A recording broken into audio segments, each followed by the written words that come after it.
A ver, ¿se escuchan? ¿Qué tal? Sí, ahí está. Bueno, arrancamos entonces.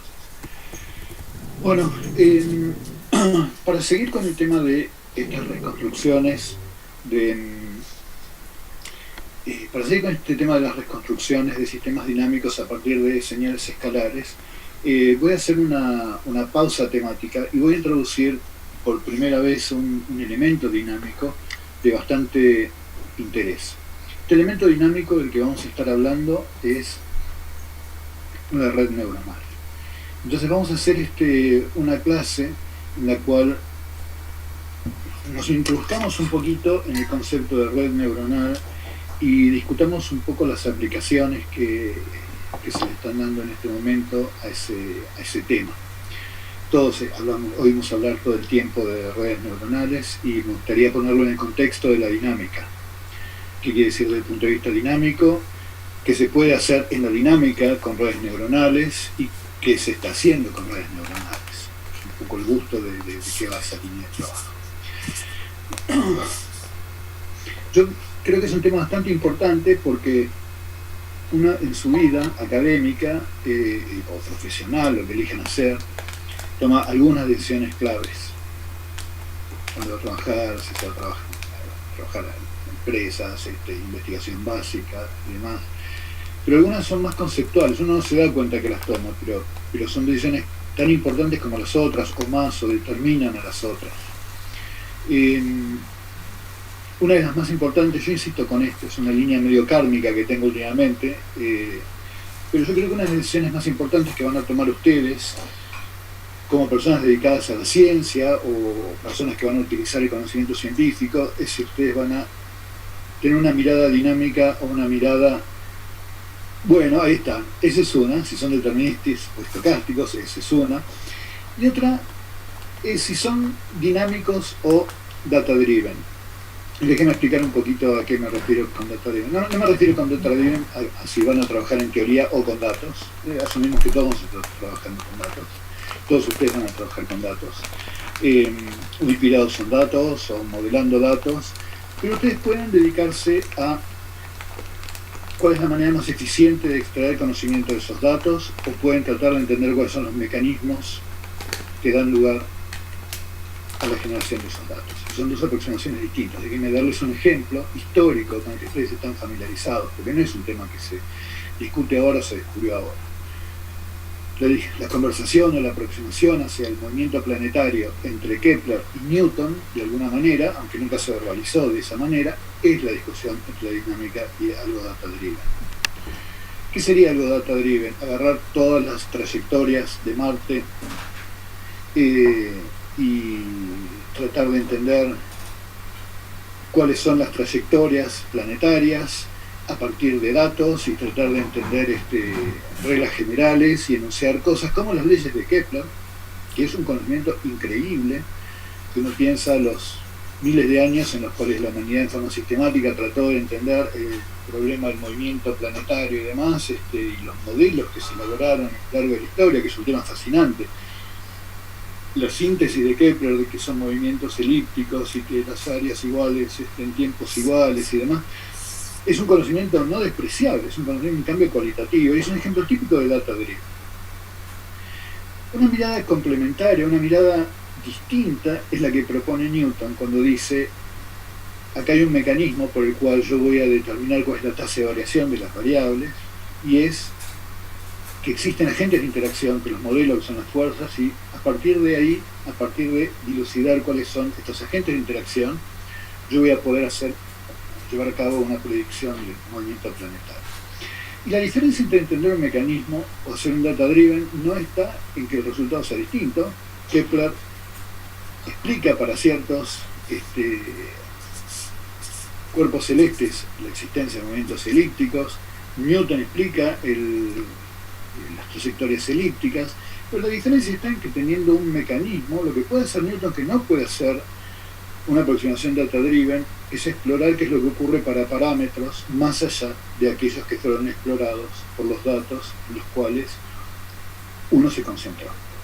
Entonces, La discusión sobre data-driven o dinámica muchas veces tiene que ver con la comparación del poder efectivo de generación de conocimiento de una aproximación que renuncia a entender cuáles son los mecanismos fundamentales contra la profundidad de comprensión y predicción que se tiene cuando se dilucidan los mecanismos, lo cual generalmente es muy difícil.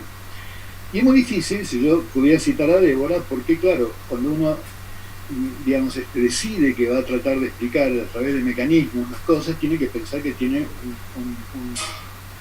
un sistema suficientemente sencillo como para que uno pueda enunciar la acción de los mecanismos y no tenga que resignarse a que hay un montón de otros mecanismos cuya acción no la voy a poder modelar y por lo tanto la simulo como ruido o fenómenos estocásticos que están interviniendo en mi problema. Entonces, hoy en día todos ustedes, cuando Twitter les muestra lo que les muestra, cuando Facebook les muestra lo que les muestra, cuando Netflix les recomienda lo que les recomienda, o cuando les aparece en un buscador tal o cual interpretación de su pregunta, claramente eso es data-driven science, o sea, la ciencia derivada por datos. Cómo nos perfilan, cómo nos clasifican, es algo hecho por redes neuronales y nadie está haciendo un modelo de cómo es un joven o una joven argentina de clase media en la ciudad de Buenos Aires y demás, y entender su sociología y su psicología cuando determina que les van a mostrar tal o cual clic.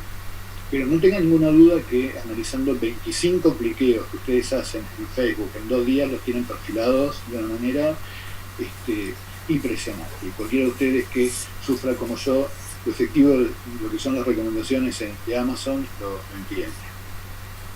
Entonces, vamos a meternos un poquito en ese mundo, a ver qué tiene que ver con la dinámica, cómo opera, y bueno, vamos a ver qué ustedes hacen con todo eso. Entonces, déjenme contarles un poquito esta clase que preparé, que no sé, creo que no se las mandé, se las voy a mandar después. A ver si estoy grabando. Déjenme ver si estoy grabando. Sí, estamos grabando. ¿Qué más tengo que hacer? Tengo que abrir el chat. Y voy a compartir esto. Ustedes supieran que es difícil es hablar y no tener ningún tipo de feedback. Bueno, entonces, no por el feedback escrito, yo sé que están y probablemente están escuchando con atención, digo, el feedback de mirar o ahí está. Bueno, nada, parte del monólogo es también que escuchen las reflexiones de uno que está acá tratando de dar una clase sin verlas y verlas. Bueno, entonces, vamos a empezar con nuestro primer ejemplo, o uno de nuestros primeros ejemplos en el tema de dinámica, que fue este modelo aditivo sencillito, en donde el comportamiento de una neurona se representaba por su actividad. Su actividad era una variable continua que era X, que podía tomar valores entre 0, que sería una unidad en estado en reposo, a tener una actividad 1, que es alguna tasa de variación límite, y en principio la dinámica de esas neuronitas, que venían dadas porque si su input era suficientemente grande o no, venía regido por una ecuación diferencial de primer orden como la que estamos mostrando acá, x a de t igual a menos x más esta función sigmoidea de ρ más c por x. Entonces esta función sigmoidea, si ustedes recuerdan, si el input que estaba acá era suficientemente grande, hacía que el punto fijo de esto, o sea, la intersección de x con la sigmoidea evaluada en su argumento, iba a tener como un punto estacionario algún valor en el cual el x fuera básicamente la función, la intersección se producía cuando el f fuera igual a 1. O sea que la unidad lo que hacía era disparar en forma corta. Entonces, lo que teníamos era que por otro lado, si el input no era lo suficientemente grande, lo que teníamos era que la neurona no disparaba. O sea, que la neurona no disparaba, pero si el input era suficientemente grande, se ponía a disparar. Y típicamente disparaba a una tasa constante. Salvo que uno estuviera justo en una intersección en donde la sigmoidea estuviera creciendo, en cuyo caso lo que íbamos a tener era que el output era proporcional al input. Pero en principio esto saturaba muy rápido. Y la idea era que la dinámica era de saturación muy rápida a ese punto fijo, ¿no? Entonces, este era uno de los primerísimos problemas que nosotros estudiamos. Y este problema es el elemento dinámico minimal con el cual se empezó a pensar en el siglo pasado cómo emular comportamientos de sistemas nerviosos. Entonces, típicamente la idea que estaba subyacente en la comunidad fue: hay tareas que son muy difíciles de hacer para uno si uno las programa en forma lineal y demás, pero evidentemente si uno pudiera hacer un dispositivo que compute de una manera similar a como computa el cerebro, a lo mejor se pueden hacer de una manera más sencilla. ¿Qué estamos diciendo con esto? Estamos diciendo que para nosotros escribir una línea de código, una serie de líneas de código con las cuales ir detectando features y demás, como para que tal imagen sea la cara de tal o cual persona, es muy difícil, pero aparentemente al sistema nervioso le resulta bastante más fácil. Entonces, si a lo mejor no pudiera emular la manera en la que se procesa la información en el sistema nervioso, hay tareas que podrían ser más sencillas. Esa es un poco la idea central de esto, y la idea, digamos, detrás de la cual se empezó a jugar con, bueno, vamos a ver, ¿qué tienen las neuronas como elemento dinámico diferencial? Bueno, que necesitan superar un umbral para ponerse a estar activas, y cuando están activas que rápidamente satura. Entonces son unidades que operan de forma no lineal, ¿no? Yo soy una serie de inputs y no pasa nada, son una serie de inputs que supera un umbral y de repente tengo una actividad. Entonces, bueno, vamos a conectarlas y vamos a ver qué es lo que ocurre. Entonces, McCulloch y Pitts fueron los primeros que utilizaron este tipo de unidades, y la cosa interesante que hicieron era mostrar que estas unidades y conexiones de estas unidades permitían establecer las tablas de verdad del cómputo, ¿okay? Entonces, que si yo tenía o sea, las reglas AND, las reglas OR, las reglas SOR y demás, se podían combinar unidades de estas y tener que, con inputs que fueran 1 o 0, representando estados verdaderos o falsos, se podían lograr tablas de verdad. Entonces, cualquier cosa que uno pudiera pensar, computar, lógico, de última se iba a poder implementar en términos de eso. O sea que la tarea de McCulloch y Pitts de tratar de mostrar que las reglas de verdad de la lógica pueden implementarse en términos de combinaciones de estas unidades fue un decir: acá tenemos algo con lo que seguro vamos a poder programar y de alguna manera, en algún lenguaje, lograr hacer cómputos. Y fue un cambio cualitativo.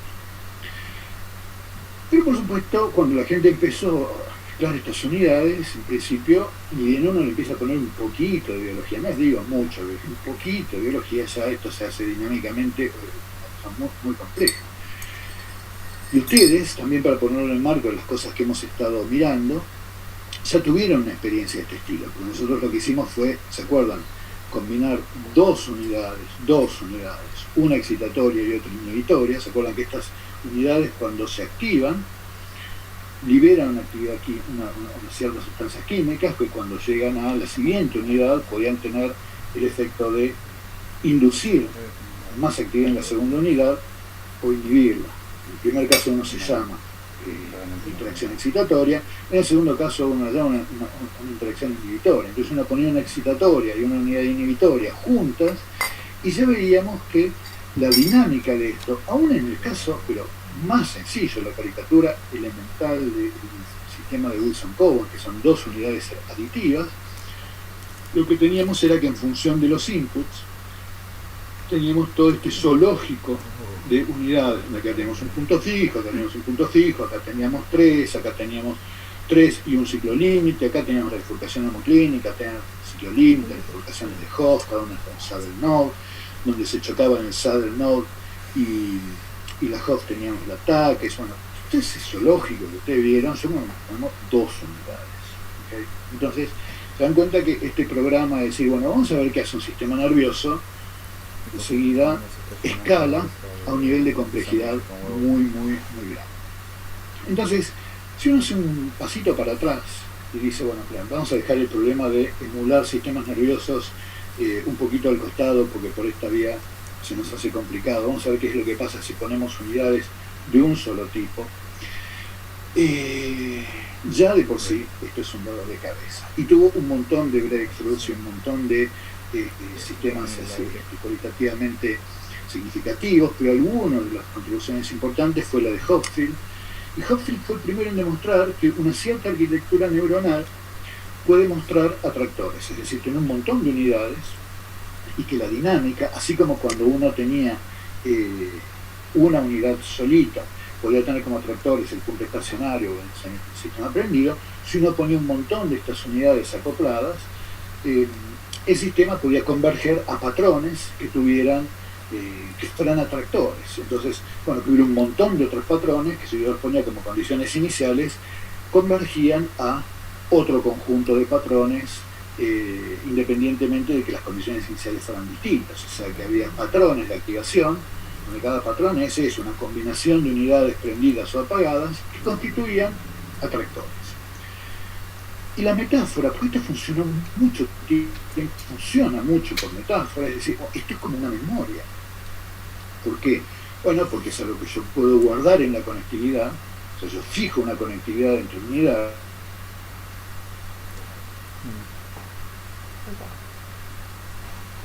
Tengo la arquitectura como para que si pongo un conjunto de condiciones iniciales suficientemente cercanas al que sea un pedacito, el sistema evoluciona al atractor. Entonces yo puedo tener un evocador parcial, tengo el gusto del helado y de repente me acuerdo de ese día que estuve tomando helado con tal persona, o veo a tal persona, o veo a un amigo de esa persona y vuelvo a ese estado atractor. O sea que hay un montón de condiciones iniciales que triggerean, que hacen disparar un conjunto de actividad que converge en un atractor. Entonces, en la metáfora de que yo voy a poder tener una memoria asociado a una conectividad, un conjunto de conectividades entre unidades, fue un avance cualitativo en la comprensión del problema que hizo este señor que se llamó Hopfield. Entonces, una entrada imperfecta podía converger a lo que estamos llamando una memoria, porque tengo un conjunto de pesos que garantizan que haya un atractor. Entonces el atractor es que se encarga de, a estos estímulos raros o imperfectos, hacerlos converger a esto que estamos llamando una memoria. Entonces, fenómeno, la gente se puso muy contenta con esta metáfora. El tema es cómo entrenamos a un sistema para que aprenda una memoria. Bueno, entonces Flor pregunta una gran pregunta, y si la memoria del cerebro funciona de la misma manera, eso es, ya no te digo otra clase, Flor, eso es un programa de investigación. Cuando termine la pandemia volviste al laboratorio y conversamos, y eso es directamente otra materia. Digamos que es una analogía. Buenísimo. Entonces, bárbaro. Entonces, el tema es cómo hacemos para entrenar esto, cómo hacemos para condicionar a una red para que vaya cambiando sus pesos de manera tal de que realmente se genere esa memoria, para que se establezca una conectividad tal que algo termine siendo un atractor. Y eso fue, de vuelta, es como en el lejano oeste, ¿no? Cada uno se va con un palo, con un caballo, y a ver correr lo más rápido posible, a ver cuál es el territorio que se cubre. Ese es el lejano oeste. Fue una carrera increíble. ¿Cómo hacer para entrenar en forma eficiente a una red neuronal para que tenga un dado conjunto de atractores?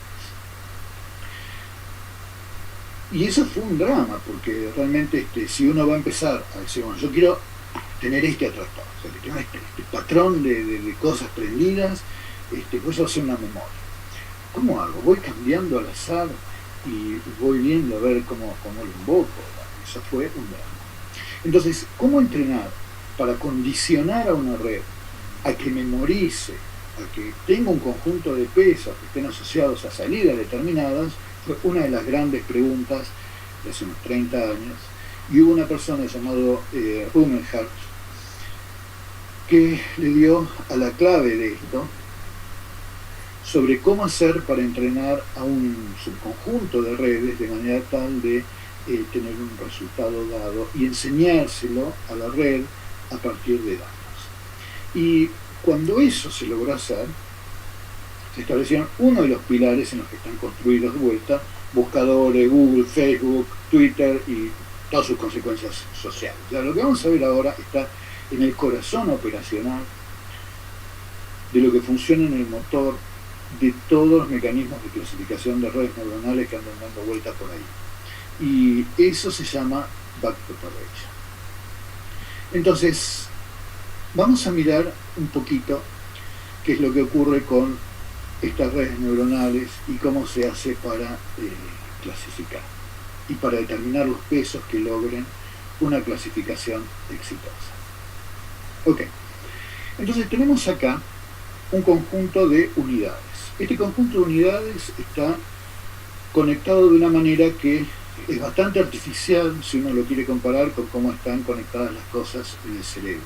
Lo cual no quiere decir que no haya parte del cerebro en donde la arquitectura de conectividad no tenga ciertas analogías con esta red. Pero digamos que esto no sería lo que típicamente uno encontraría si agarrara un tejido del sistema nervioso, mirara y estudiara su conectividad. No es así. Pero bueno. En estas redes, yo lo que tengo son capas. Llamadas, bueno, en inglés son layers, y típicamente ustedes van a escuchar hablar de layers, capas. En donde en cada nivel tengo un número de unidades en principio distinto.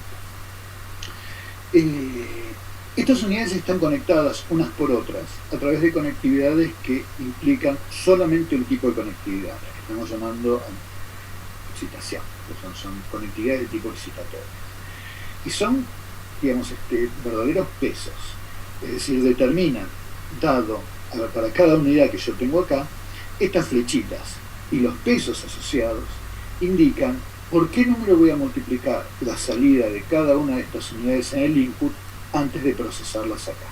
Es decir, el input que tengo acá va a ser una suma de los resultados que tengo acá, que son pobres, son ceros o unos, pero pesados a través de números que le dan el peso de la conectividad, cuán influyente es esta unidad para el disparo de esta. Esto podría ser 1, 0, y 0 quiere decir que la actividad de esta está determinada solamente por el input de esto. O podrían todos estos contribuir con pesos del mismo tamaño, etc. Entonces yo voy a tener unidades, cada una de las cuales está respondiendo a la dinámica esta que estamos mencionando de ser sistemas aditivos. Pero los pesos van a estar dados por estos coeficientes con los que yo acompaño a la actividad de las neuronas de las capas previas. Entonces, si los XJ están determinando las actividades, las unidades J que tengo acá, yo los peso por unos coeficientes C sub J, armo toda esta porquería que tengo acá y más algún umbral que tenga para la unidad, eso determina la ecuación diferencial que rige la dinámica de esto. Ahora, vamos a suponer que yo me preocupo por, en cada, cada vez que yo inspecciono la red, con cuál es el estado estacionario al que se alcanza. Entonces yo lo que voy a suponer es que en realidad me voy a preocupar por cuál es el punto fijo de esto. Y al plantear que yo tengo que analizar solamente el punto fijo, voy a transformar la respuesta de esta unidad no en una ecuación diferencial dinámica que evoluciona hacia un estado, sino que voy a pensar que la salida de esto ya es la sigmoidea de ρ más esto que está acá. Es decir, yo voy a pensar que esto ya convergió a los puntos fijos necesarios. Entonces, cuando uno habla de redes neuronales, uno está trabajando no tanto con un problema dinámico, sino está trabajando con un problema de funciones. Yo pienso que el output de esta unidad va a ser el input sumado por acá y pasado por la función exponencial.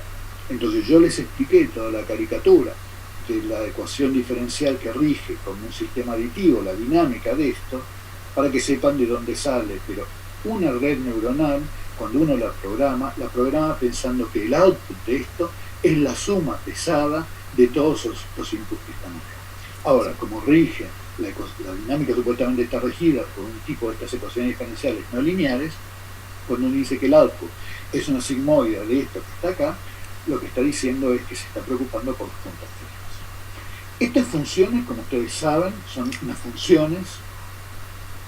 Esta función es el input, es una función que hace esto que está acá.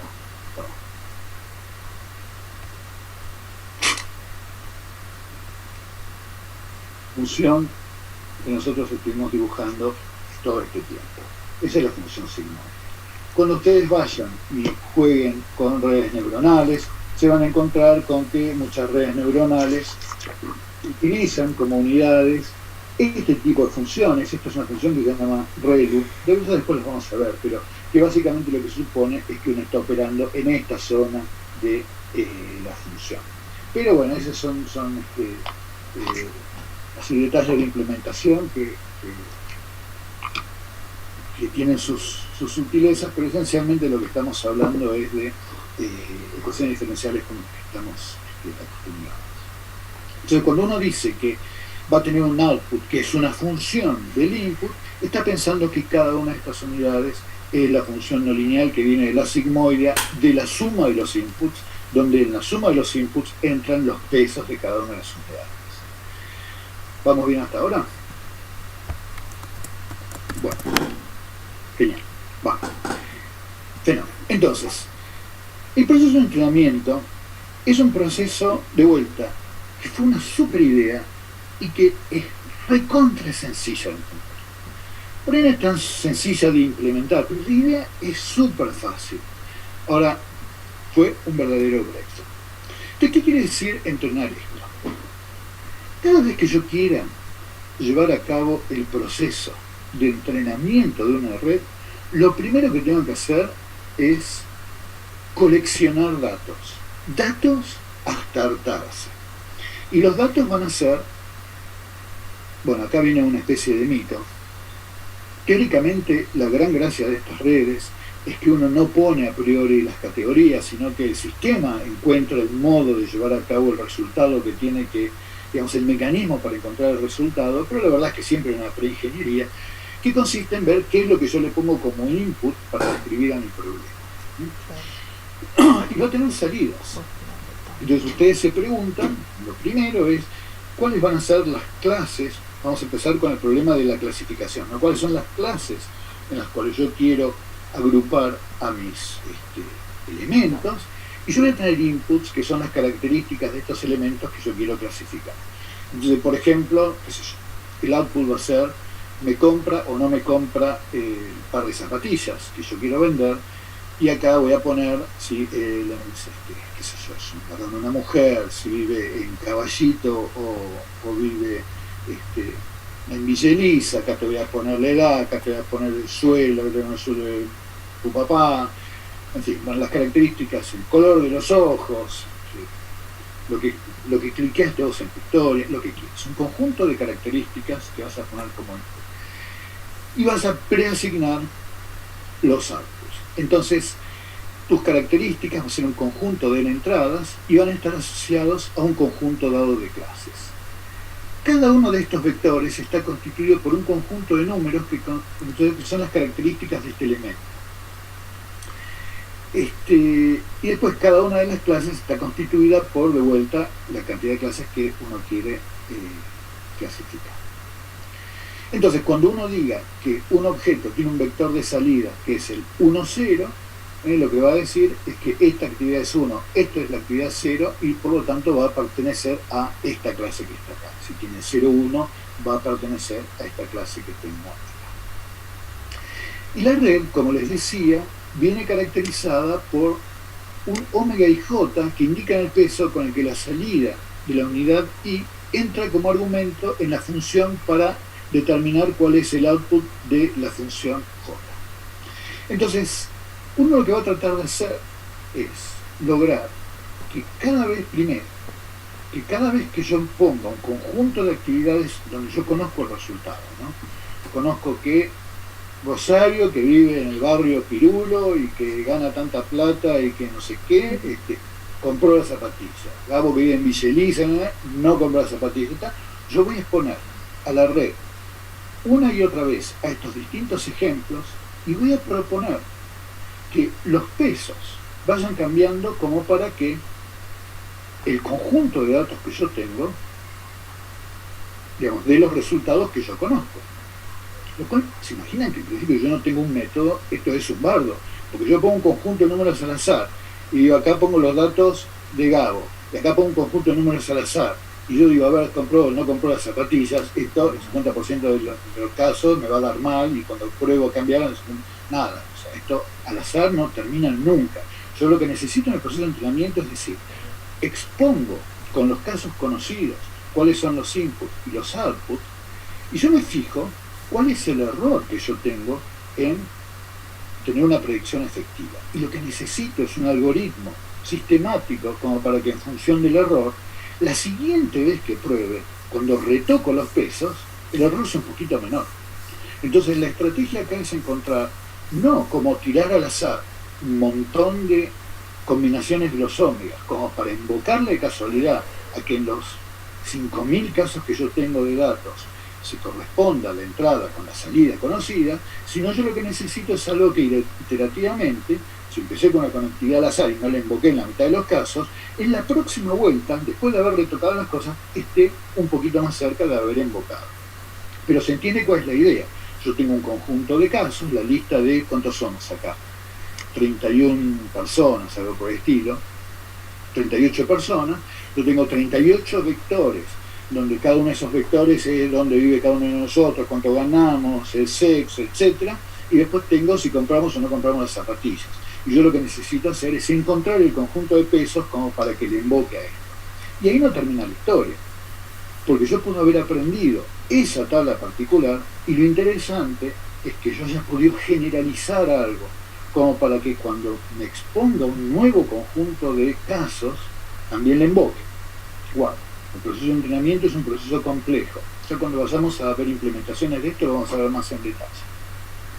Pero por lo pronto lo que yo necesito es que si yo expuse mi tabla de vectores de características y mi tabla de resultados y no la invoqué, porque algunas del señor acá no la invocamos, que en la próxima vuelta, cuando yo haya tuneado la red, esté un poquito más cerca.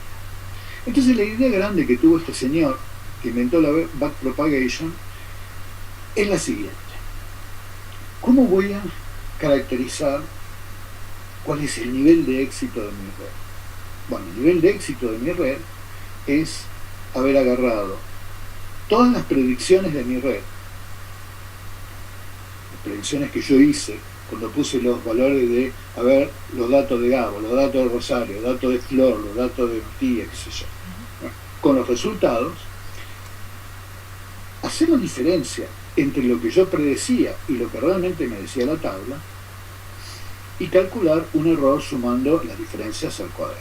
Entonces, el error va a estar dado por la diferencia entre las predicciones que yo hago con la red, con la distribución de pesos que tengo, que al principio es una distribución al azar, menos, entonces la predicción menos los valores de la tabla. Eso elevado al cuadrado da una idea del error.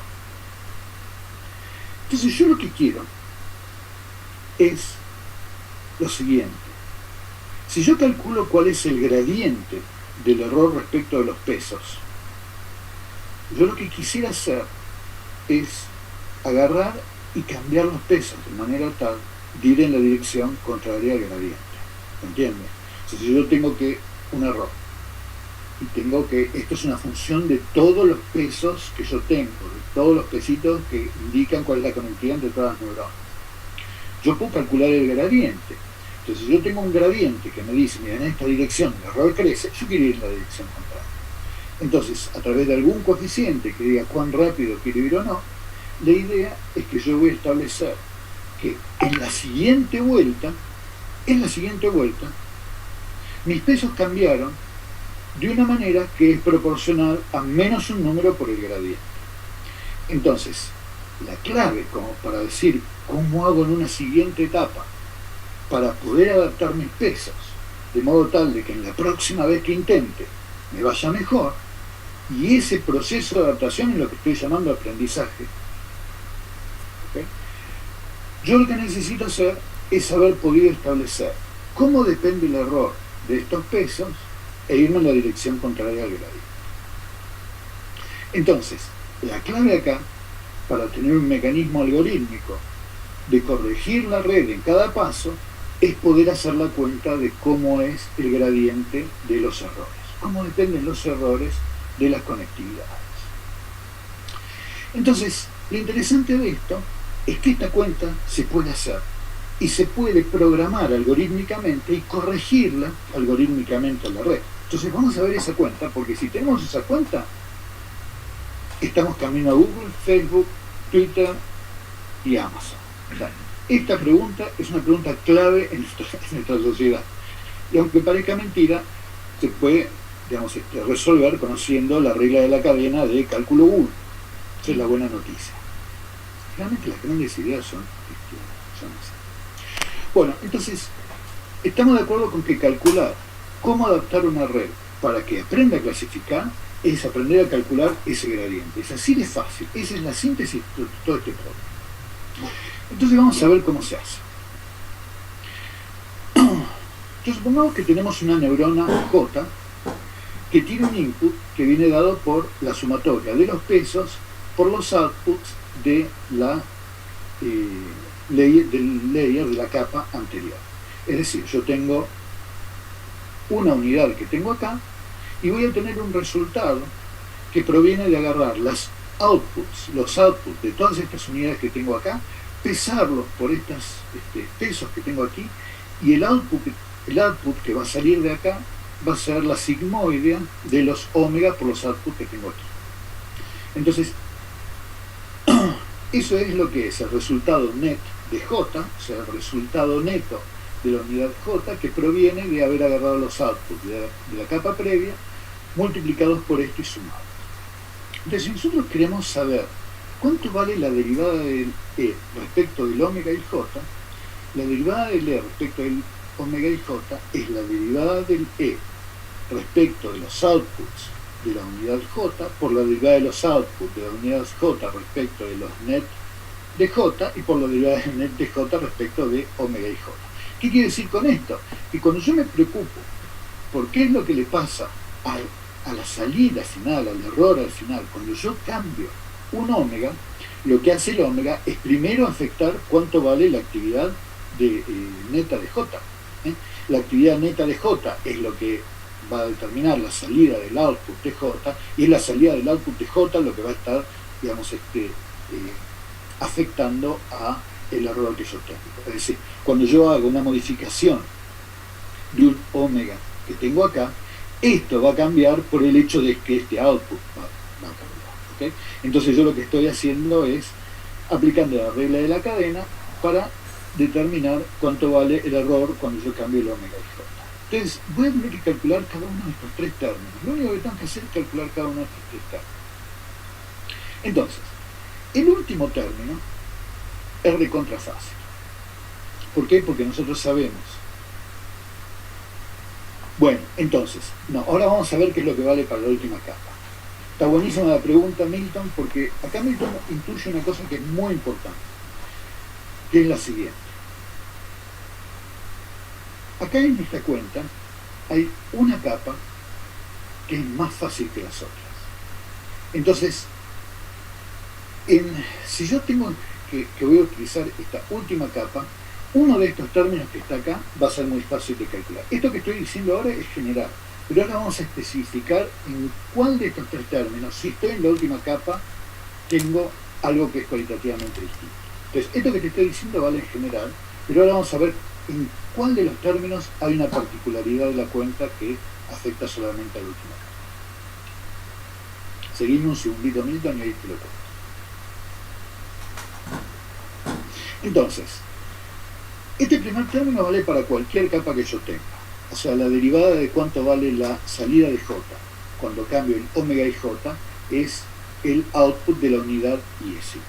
¿Qué quiero decir con esto?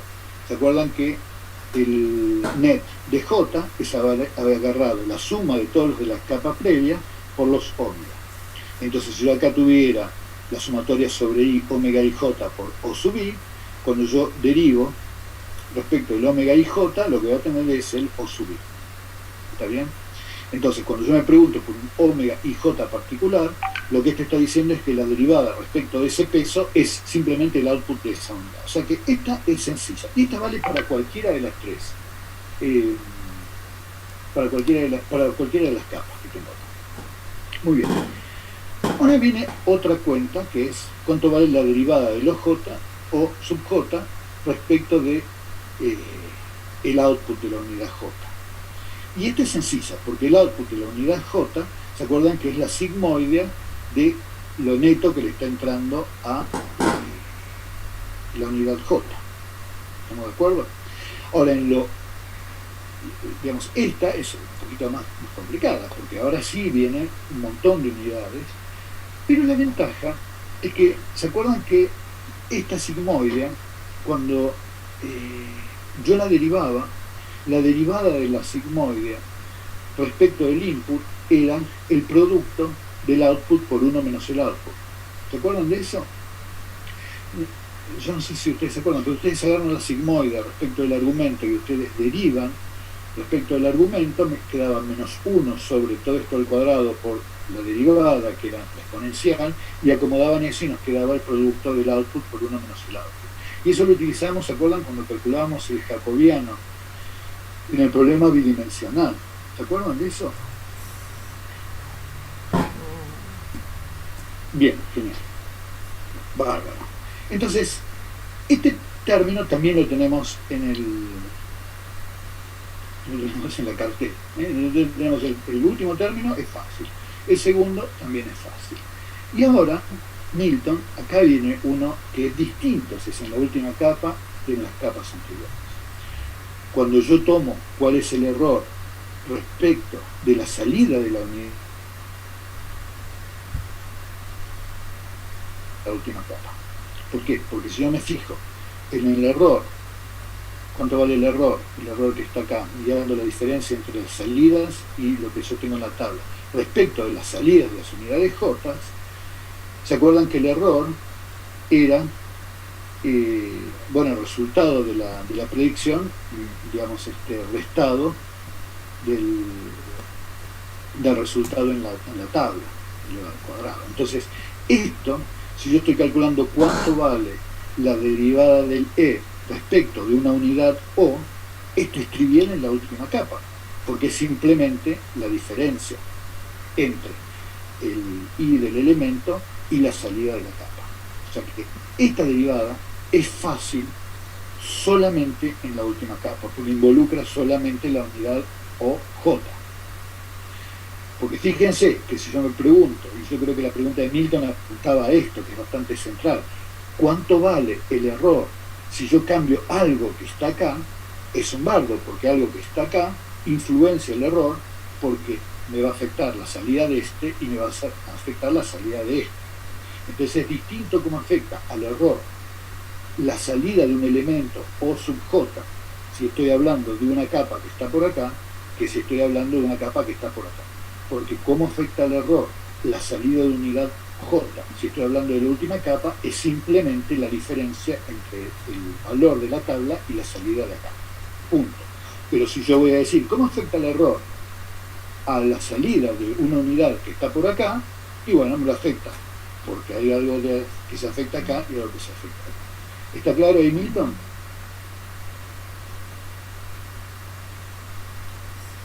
Perfecto. Los demás todos. Tengo a todos conmigo. Bien, buenísimo. Entonces la última capa está bárbara.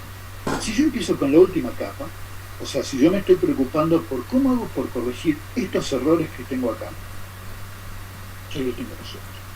Yo tengo que, me fijo cuál es, entonces, ¿cómo funciona esto? Tengo una tirada al azar de pesas, tengo una lista de resultados, y agarro y digo, bueno, tengo los inputs, tengo los resultados, me dio horrible.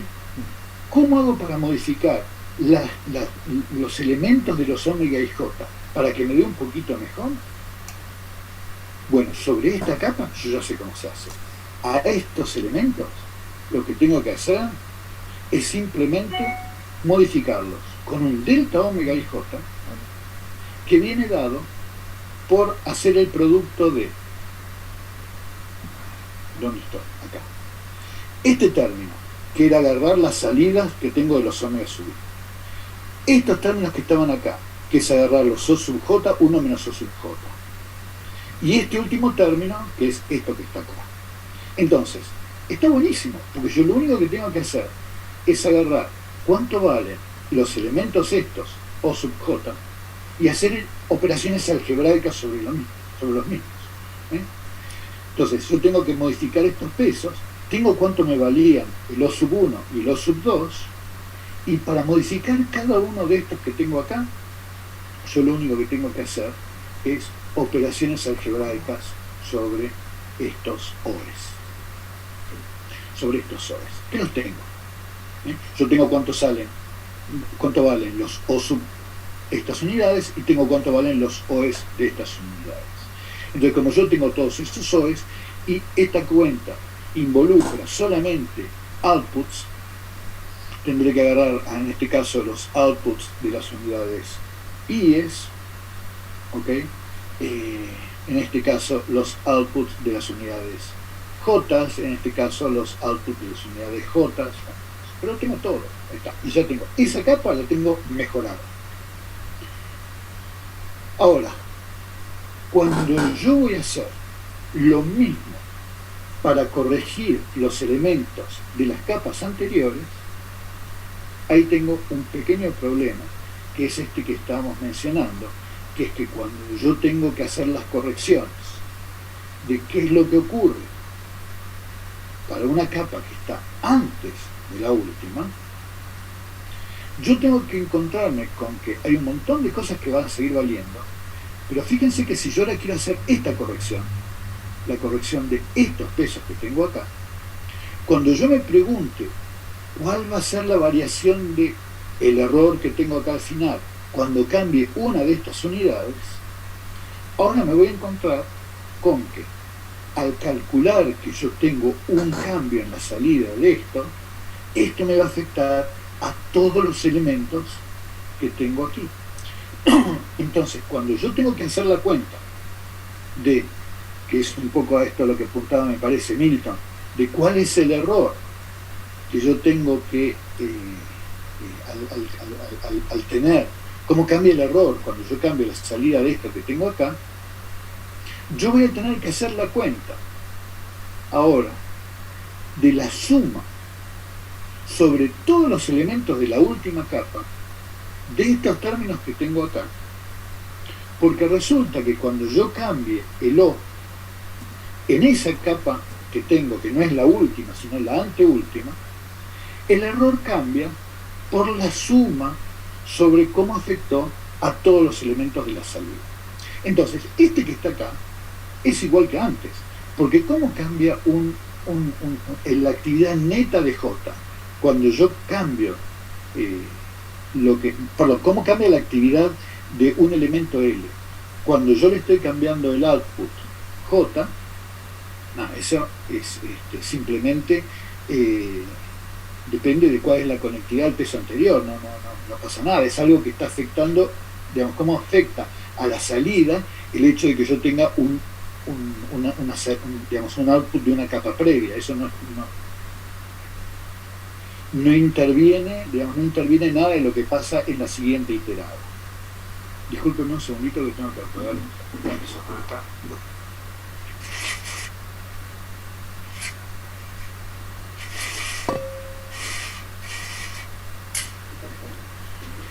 Perdón, me estaba matando la luz. En este estamos exactamente en lo mismo. Cómo afecta al output el hecho de tener una determinada actividad neta. Pero en este que tengo acá, ¿cuánto cambia el error por tener un output dado L? Bueno, ahí lo que tenemos es que tengo que sumar las contribuciones de todas las capitales. Entonces, buenísimo. De vuelta, esto que está acá es el omega JL. Esto que está acá es el omega I, el omega L por 1 menos omega L. No, esto es lo mismo. Pero esto que está acá, ¿cuánto vale el error? ¿Cómo cambia el error? Con el cambio de la salida del output de esa capa anteúltima, ahí entran los valores de la capa anterior. Y entonces,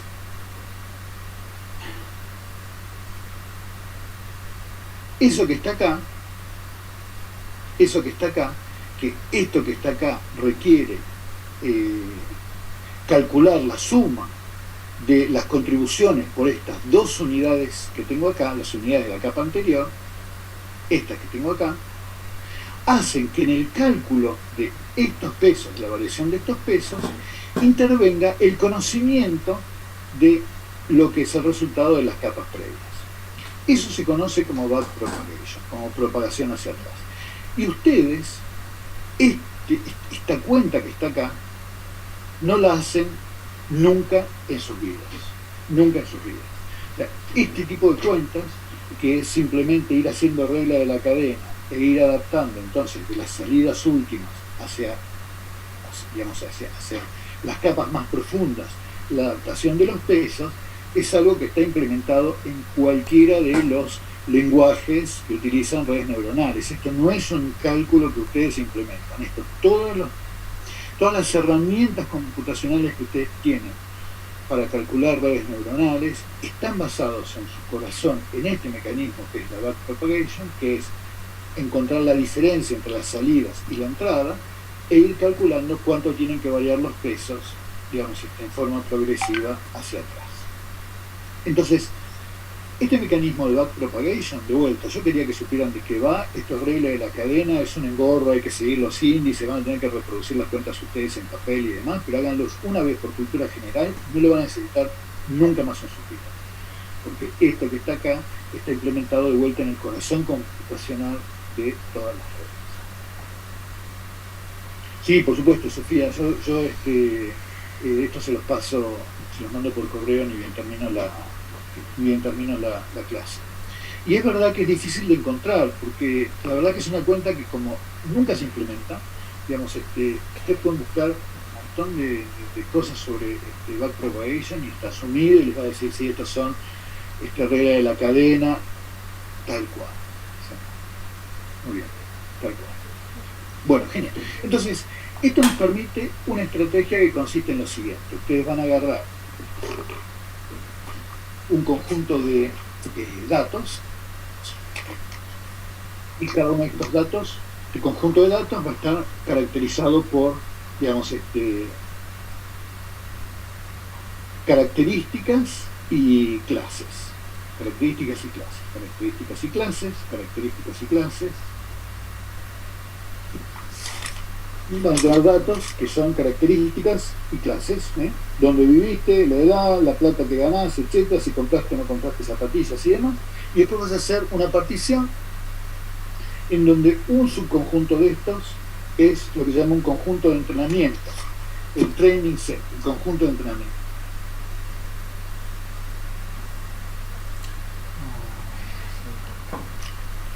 El conjunto de entrenamiento uno lo utiliza para probar.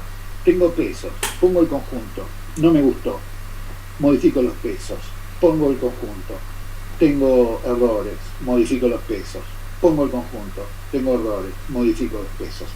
Y después me fijo si un subconjunto de los datos que yo me separé aparte, que se llama el conjunto de test,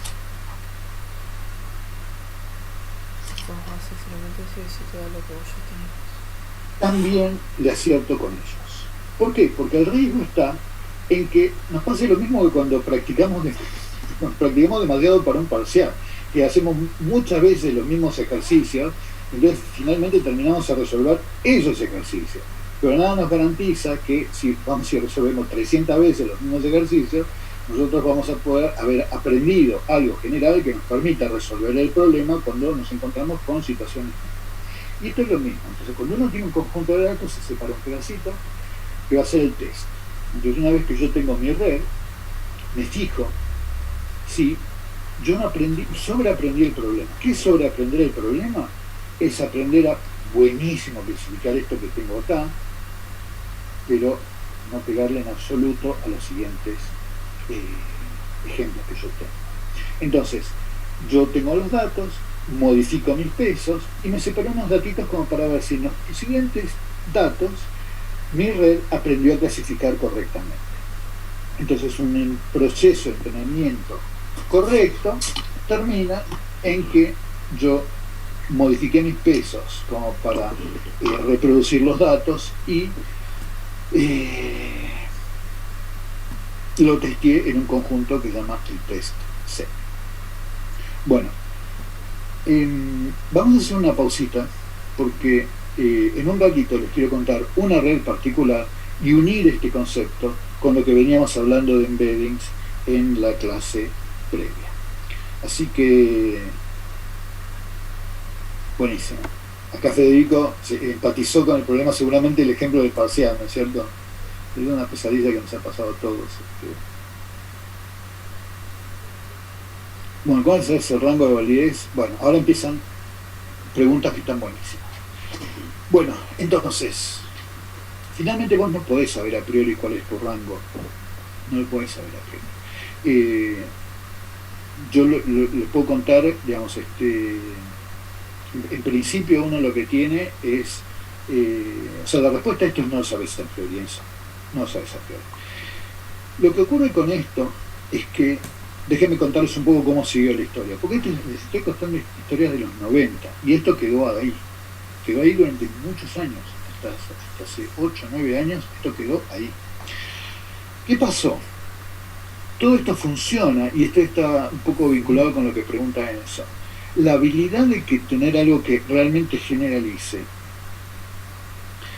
viene dado porque uno puede hacer una red suficientemente profunda, y donde profunda es con la suficiente capacidad de capas y suficiente capacidad de unidades, como para ser entrenable con un montón de datos. Y lo que pasó en los últimos años, desde que esto se descubre y se escribe, hasta que se empieza a usar en forma efectiva, fueron dos cosas. Capacidad de cómputo, que antes era no soñado, y no estoy hablando de tu laptop, la mía, o demás, estoy hablando de los servidores de Google, los servidores de Facebook y demás.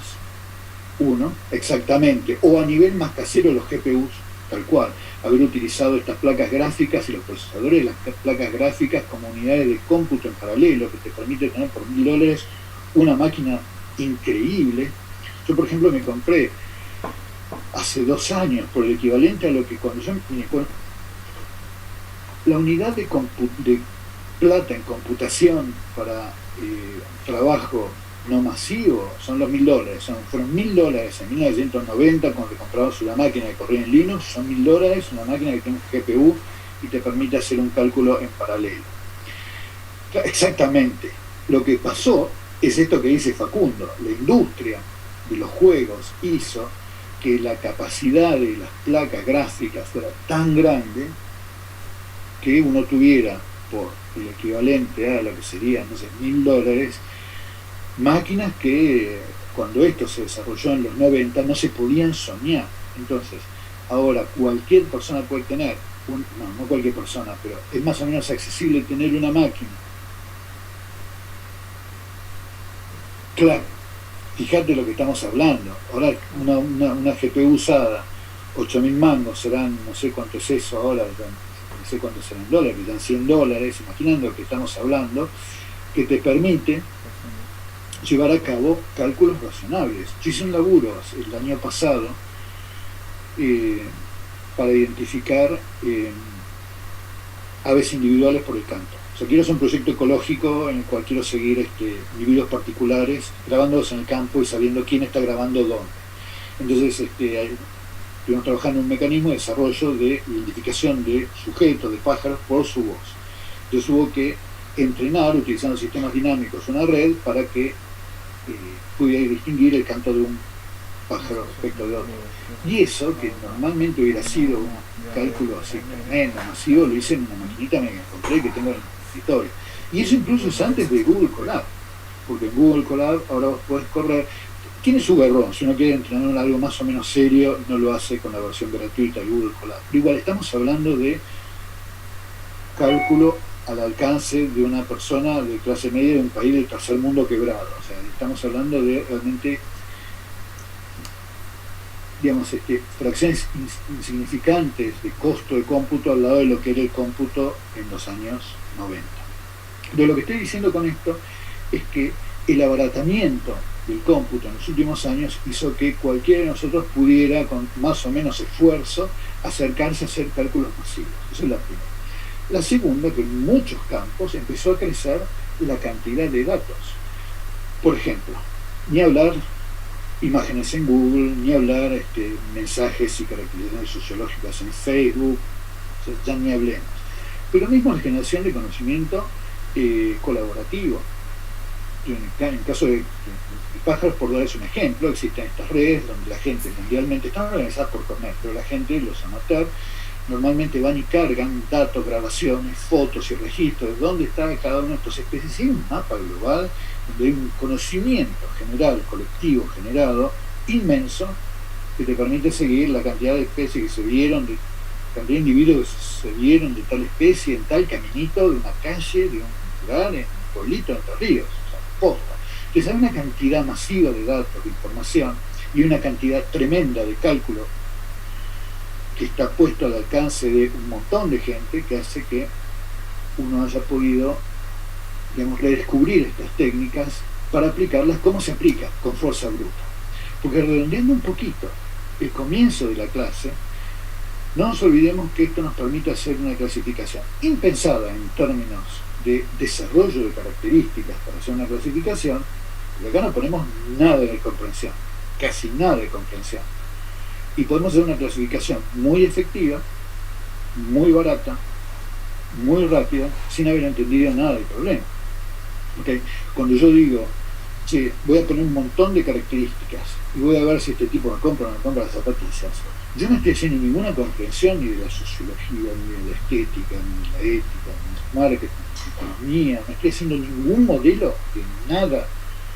Estoy diciendo que tengo un montón de información que se la compré a Facebook, o la saqué, no sé, de la aplicación Cuidar o lo que sea, y yo compré esa información, la correlacioné con un resultado y la metí en una máquina que lo único que hizo fue regla la cadena y multiplicar. Muchísimas veces. Es exactamente eso, Facundo, es predecir sin entender. Entonces, ¿esto es útil? Y fíjate que si vos lográs cambiar el resultado de una elección o vender más zapatillas y demás, útil, no deja de ser útil. ¿Entendiste algo? Nada, te lo garantiza. Bueno, esa es una decisión intelectual que tienen que tener ustedes en su cabeza cuando decidan qué tipo de científicos y científicas quieren hacer. Quieren ser o quieren hacer, o cuándo utilizarlo o cuándo no utilizarlo.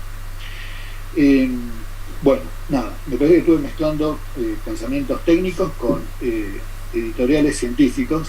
Me parece que en esos momentos es lo ideal hacer una pausa y hacerse un mate, y volvemos dentro de 10 minutos. Esperen que me topo con las preguntas. Hay gente que usa reunión para resolver ecuaciones diferenciales y con mucha desconfianza. Bueno, sobre eso vamos a hablar, Enzo. Sobre eso vamos a hablar. Es un temor. El equilibrio entre... O sea, seguramente, si vos pensás que esto puede reemplazar el dilucidar reglas, leyes físicas, yo lo veo con muchísima desconfianza y cualquier cosa.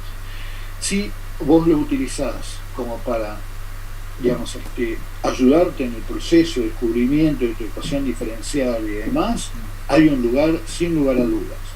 Acá hay una cuestión de, por supuesto, lo primero fácil es caricaturizar esto y decir, una cosa es entender y otra cosa es predecir, y si vamos a caricaturizar, yo claramente estoy de un lado en mis preferencias, y después vienen los matices, los cuales yo recomiendo en la vida no privarse de los matices en ningún campo de la vida. Y los matices son cuáles de estas herramientas pueden ser funcionales y útiles en un programa que uno tenga. Entonces, estas son conversaciones súper contracopadas y me encantaría justo conversarlas un montón. El otro día justo vi usar un paper que le da datos de sistemas y toda una ecuación que no regía. Y van a leer papers del tipo. Está súper de moda pensar que uno va a tener el descubrimiento de las ecuaciones diferenciales a través de los datos. Y bueno, esta amigota nuestra, Bethany Lush, por ejemplo, trabaja con gente en Oregon que trabaja en tener a partir de los datos dilucidar campos vectores con ciertas características. Yo lo que te puedo decir es que ciegamente podés meter la pata de acá a la China. Y en parte, esta es una conversación súper interesante. Si vos vienes a una red para presionar que fluidos también que daba miedo. Exactamente, bueno, sobre eso también vamos a hablar, porque de última, cuando vos resolvés una PD, lo que estás haciendo es describir una prescripción que en función de un conjunto de unidades, que es el comportamiento previo temporal y la interacción con tus vecinos, te decide dar el siguiente paso. O sea, escribir una ecuación diferencial es darte una prescripción que te vincula datos del pasado y tus vecinos hacia el futuro. Entonces, pensar que una red puede aprender esa regla está buenísimo. De vuelta, el problema es que llevar a cabo la predicción e incluso darme una prescripción de cómo vinculas las cosas no quiere decir que vos tengas un modelo. quiere decir que en el marco de esos datos, como combinás a esos datos para tener tu predicción, es tal o cual. Miren, esto es otro tema al que le vamos a dedicar una clase íntegra. El problema de Cindy y el problema de dilucidación de ecuaciones diferenciales a partir de datos usando estas técnicas. Así que no me quiero correr mucho de esto porque tengo preparada otra clase como esta dedicada exactamente a este tema en el que están picando todos. Buenísimo, bueno, me encanta que estén leyendo y pensando sobre estas cosas. Bueno, hacemos un mate, entonces hacemos una pausita un ratito.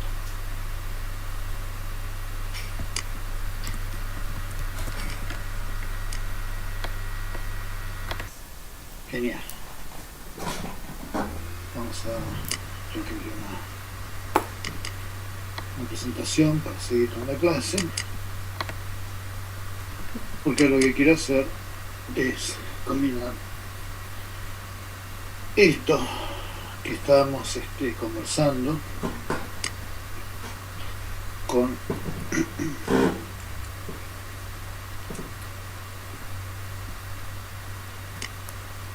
cosa, con la clase pasada, con la que habíamos estado hablando. Te hago una pregunta, dale, Enzo. Genial. Dime. ¿Querés poner el micrófono o la camarita? Sí, pasó. Creo que en algún momento mencionaste que de redes neuronales puede verse como... Sí, no, quería preguntarte, esto de las redes neuronales puede verse como una interpolación, ¿no? Creo que mencionaste en algún momento en otra clase, puede verse como una especie de interpolación. Yo no sé a qué me referiría. ¿Cómo? Ok. No, porque iba por ese lado mi pregunta, porque si esto puede verse como una interpolación, mi pregunta era básicamente ¿cuál sería el interpolante? Yo no sé a qué me estaría refiriendo ahí. Ok. Lo que seguro pasaría es que, lo que seguro te podría decir es que además de clasificar, uno puede hablar de regresiones en redes y utilizar redes para hacer regresiones y no solamente clasificaciones, y a lo mejor venía por ese lado, pero la verdad que no sé, tendríamos que ver en contexto a qué me estaba refiriendo. Así dicho, así no lo reconozco.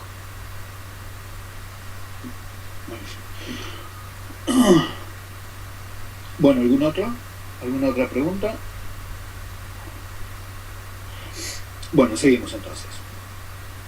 Entonces quiero retomar ahora una idea de lo que veníamos discutiendo cuando interrumpimos por aquel corte de luz y volvimos al tema de los mapas y demás, que era el tema de los embeddings. Quiero poner el problema de las redes neuronales en el contexto de lo que veníamos hablando de los embeddings, para hacer un merge entre dos ideas que veníamos discutiendo.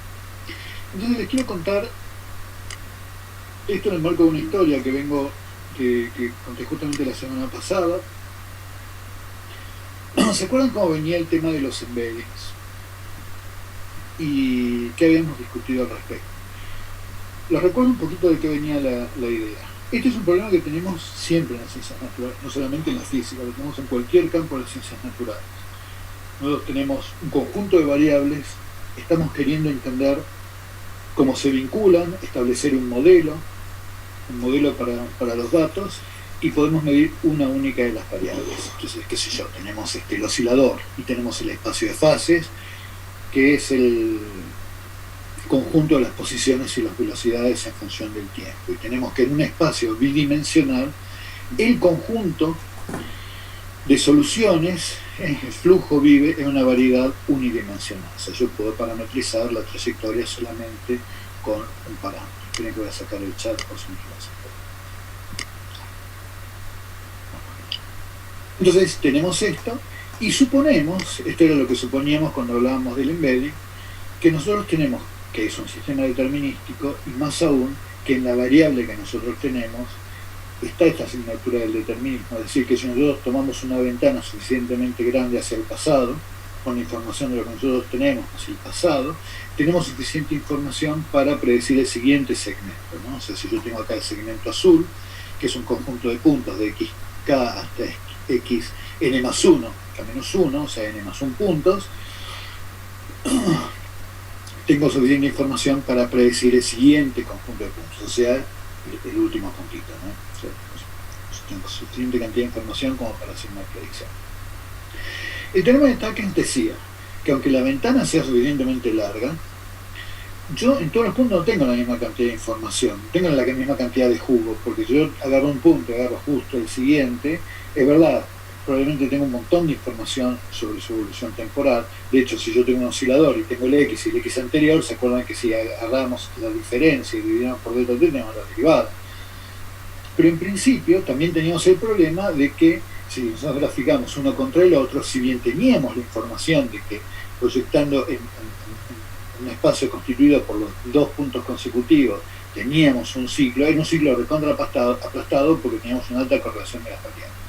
Entonces lo que dice Takens es, hagamos otra cosa, tomemos un montón de puntos hacia el pasado, suficientes como para poder hacer una predicción, pero todos esos puntos tomados como variables de un espacio de fase, si bien estrictamente lo son, porque es un conjunto de puntos en términos de los cuales puedo hacer una prescripción determinística que determina unívocamente el siguiente punto, es demasiada información, porque yo tengo, después de un punto, un montón de puntos que están altamente correlacionados.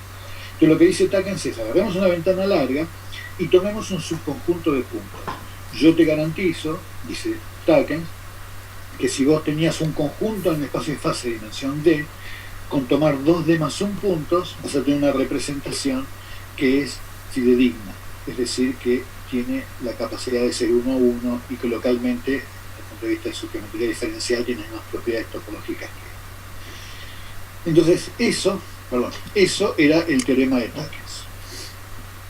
Y también les habíamos dicho que el teorema de Takens servía para muchas cosas. Esto es una reconstrucción en un embedding de una única variable, que es la concentración de una componente química. Yo creo que les conté la historia de Belousov, la historia tan dramática de este tipo que no le dejan publicar sus ideas, y bueno, tiene un atractor experimental impresionante. Uno saca pedacitos de ese atractor, que son aproximaciones a órbitas periódicas, y puede identificar que su organización en espacio de fases es como la correspondiente a un mecanismo dado geométrico que tiene estiramientos y dobleces, por ejemplo. De esto hablamos. O este otro ejemplo en donde, este es de Milavo, donde uno mide la presión en los sacos aéreos de un canario, que es muy parecido a la actividad de un núcleo neuronal, que es el que controla las expiraciones, pero no tiene todas estas variables. Entonces, cuando uno quiere construir un modelo, para eso se encuentran con que yo estas cosas no las puedo medir, entonces tengo que medir una sola cosa, que es la presión de los sacos aéreos. Bueno, esto soy yo, ¿no? Yo no puedo medir acá, pero en general todas las variables es muy difícil de medir, pero uno lo que puede hacer entonces es calcular embeddings, caracterizar esas trayectorias como órbitas periódicas, ver cómo se linkean, sus características topológicas y compararlas con las del modelo. Ese es el tipo de cosas que uno podía hacer con los embeddings. ¿Okay? Muy bien. Una cosa súper interesante que puede hacer uno con redes es la siguiente. Yo les voy a mostrar una red neuronal muy particular. Esta red neuronal es como la puerta de entrada de mucha gente al tema de redes neuronales. Se llama un autoencoder. Me siguen escuchando, ¿no? Porque yo siempre tengo miedo de quedarme hablando con papa frita acá. Sí, ahí está, genial. Bueno, entonces, bárbaro. Entonces tenemos un autoencoder. Este es como la puerta de entrada para cualquiera de hacer redes neuronales. Pues es una red neuronal súper sencilla. Tiene inputs y uno le pide a la red una cosa recontra sencilla, que es que copie el input. Mirá qué fácil. Vos tenés un input, yo lo que quiero es meter un montón de unidades y pesos de tal manera de copiar el output, que te dé exactamente lo mismo. Te vos dirás, ¿para qué cómo te puede interesar eso? En principio, así, dicho así, para nada. Salvo que el autoencoder es un sistema en donde las capas son cada vez más ralas. Es decir, uno empieza con, por ejemplo en este caso, 256 neuronas, después va a 64, después va a 32, qué sé yo, y de repente se encuentra con un pequeño número de neuronas y después vuelve a crecer hasta tener tantas unidades como tenía al comienzo. La idea por la cual la gente se copó con los autoencoders es que si uno va y acogota una capa intermedia, realmente la hace muy pequeñita, en principio, si yo la acogoto demasiado, no voy a poder obtener el output, ¿no es cierto? No voy a poder obtener.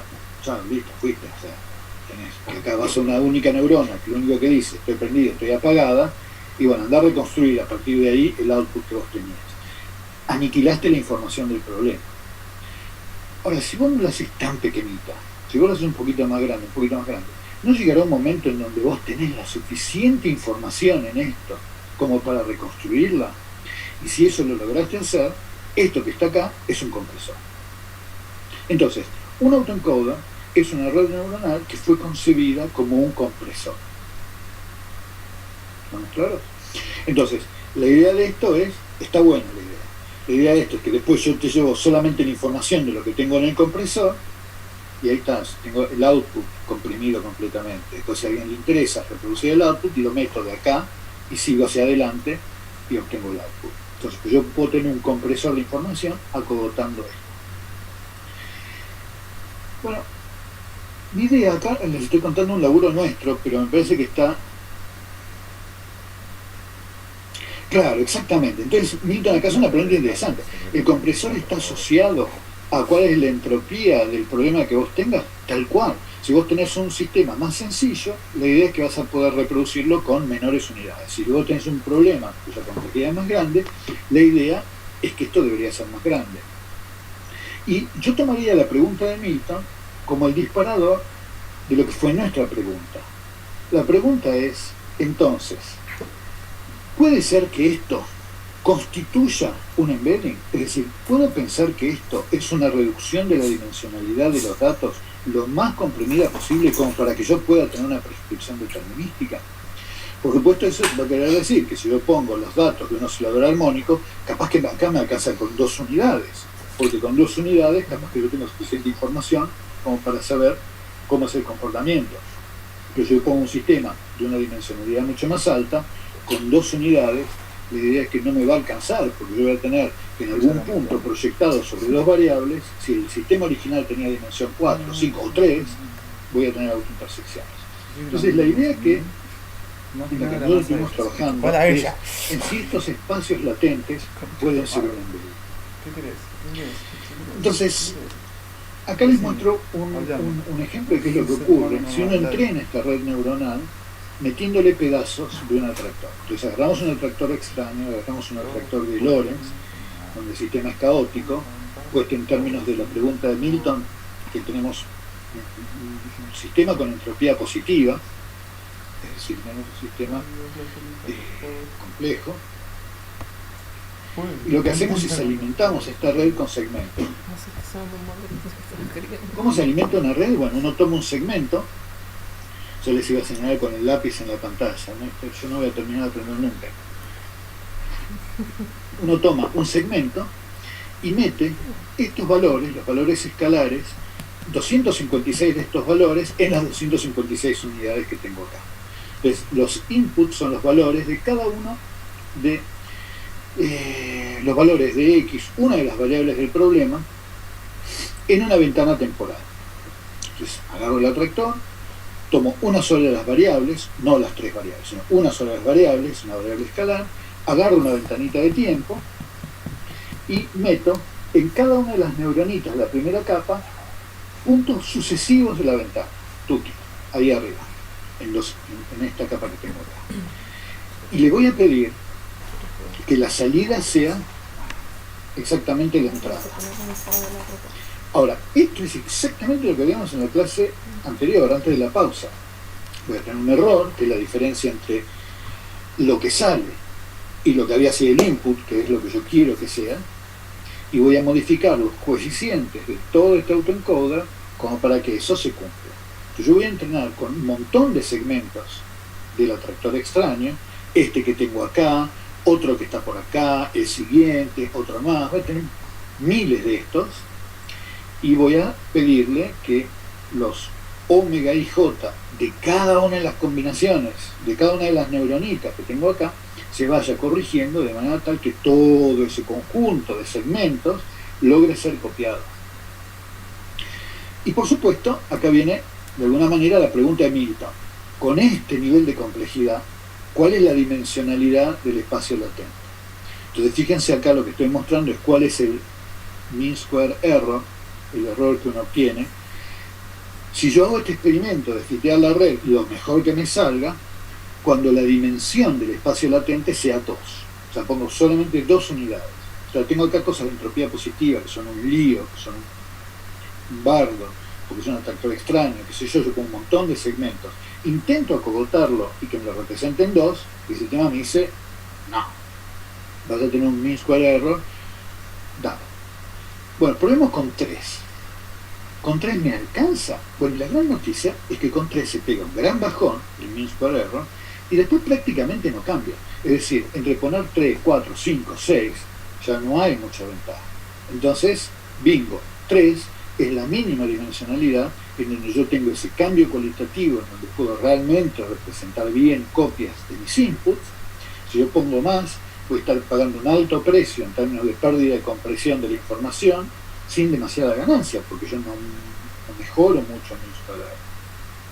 Entonces yo tengo que con 3 unidades, yo tengo suficientemente información como para poder hacer una representación del sistema en donde cada segmento tenga una buena copia. Ahora, si cada segmento es una buena copia, o sea, cada punto es inambiguamente asociado a un punto, después de haber pasado por un acogotamiento acá, quiere decir que en dimensionalidad 3 yo puedo tener una prescripción determinista, porque no tengo confusión de puntos.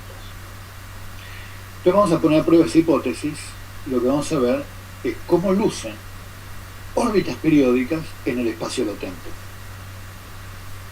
Entonces acá lo que les estoy mostrando es un atractor del cual saco órbitas periódicas. Y estas órbitas periódicas son nuestras viejas conocidas. Tenemos una órbita de periodo 1 que es la verde, tenemos una órbita de periodo 2 que es la roja, y tenemos otra órbita de periodo 1 que es esta violeta. Acá estamos dibujando 2 de estas órbitas.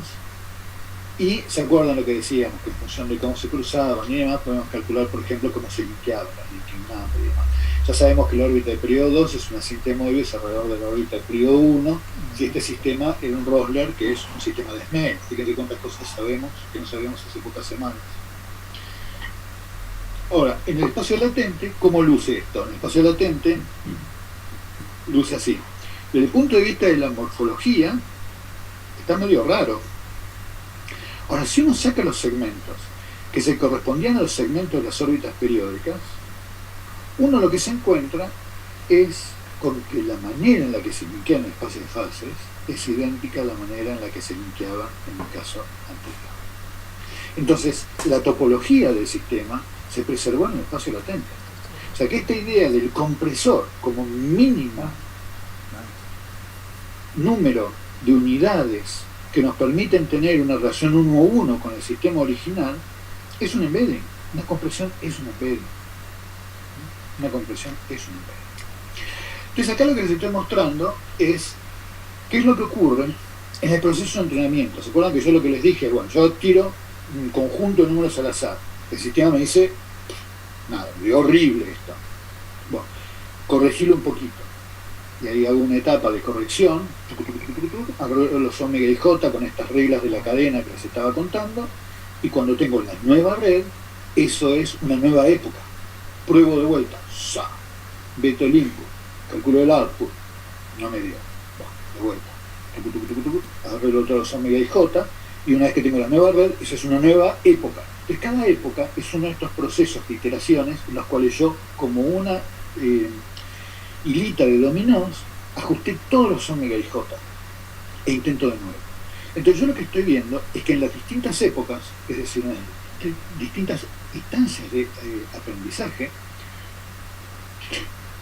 si yo corro 60 simulaciones cada época, agarro 60 redes neuronales, las entreno y que hagan lo suyo. No, las corrijo todas, las 60, de vuelta, tuki, de vuelta a las 60, y así. Lo que veo es que en la primera época, yo tiré los coeficientes de azar, nada, me dio todo mal, 100%, de los experimentos numéricos me dio que esta topología de los pedacitos no tiene nada que ver con la topología original. Rojo. 100% me dio mal. Entonces voy a la siguiente etapa. En la siguiente etapa corregí un poquitito. Bueno, acá está en la etapa 11. En la etapa 11 ya hay un 10%, un 15%, esto no sé qué será un 15%, de los experimentos numéricos donde ya me dio bien. En la etapa 21 correcciones de toda la red, empieza a crecer el número de experimentos numéricos en los cuales la topología es la correcta. Y si uno va a 90, 100 de estos, ya tiene un alto porcentaje de experimentos numéricos en donde yo tengo la topología correcta. Acá se ve un experimento numérico de una red neuronal en donde uno la va entrenando para distintas épocas. Y lo que estoy mostrándoles acá son los linking numbers entre la órbita de periodo 1 y periodo 2, de periodo 1 y periodo 3, de periodo 2 y periodo 3, en la segunda iterada, en la tercera, qué sé yo, ¿no? En la décima. ¿Ven? Acá aparentemente están de 2 en 2. Nada. Entonces estas dan horrible. Y de repente empiezan a aparecer topologías correctas. Nada, mal. Y a partir de cierto momento, yo lo que tengo es que en el espacio latente se recompone la topología correcta. Esto está buenísimo porque es una manera de llevar a cabo un embedding de una manera completamente distinta a la de Takens. Ahora, hay que probar que esto es un embedding. Entonces, la idea es, como es una compresión que permite la descompresión sin haber perdido información, mi intuición es, esto es una manera de reproducir el espacio de fases. Ahora da exactamente lo mismo que con el teorema de Takens y exactamente igual que la topología original. Entonces es muy promisorio. Los espacios latentes y las compresiones pensados como embeddings. Ahora, hay que tener un cacho de cuidado, porque acá hay que hacer una buena matemática, hay que encontrar un buen socio-matemático y hacer un buen teorema. ¿Por qué? Porque aún fíjense que en la clase 91, en la época 91, yo tengo, acá lo que tengo es el mean square error medio de los incorrectos respecto al mean square error correcto con la topología correcta, y tenemos algo alentador, que es que la media de los que dan topología correcta es menor que la media del mean square error de los que dan topología incorrecta. Pero si uno mira las fluctuaciones, existen ejemplos de sistemas con el mean square error que es menor que el de topología correcta, siendo topología incorrecta. O sea que probablemente el mean square error todavía no sea una buena métrica para estas redes neuronales, que haya algo recopado para hacer en términos de cómo encontrar una mejor métrica que permita que cuando esa métrica disminuya la topología sea la correcta. Pero hoy por hoy es un problema que está abierto. Y es súper interesante. Entonces la cosa promisoria es, los espacios latentes preservan la topología, o parece que preservan la topología, o convergen hacia cosas que tienen la topología correcta, pero es un warning sign, no se puede utilizar en forma ciega. Entonces, volviendo a la pregunta esta que decía Enzo,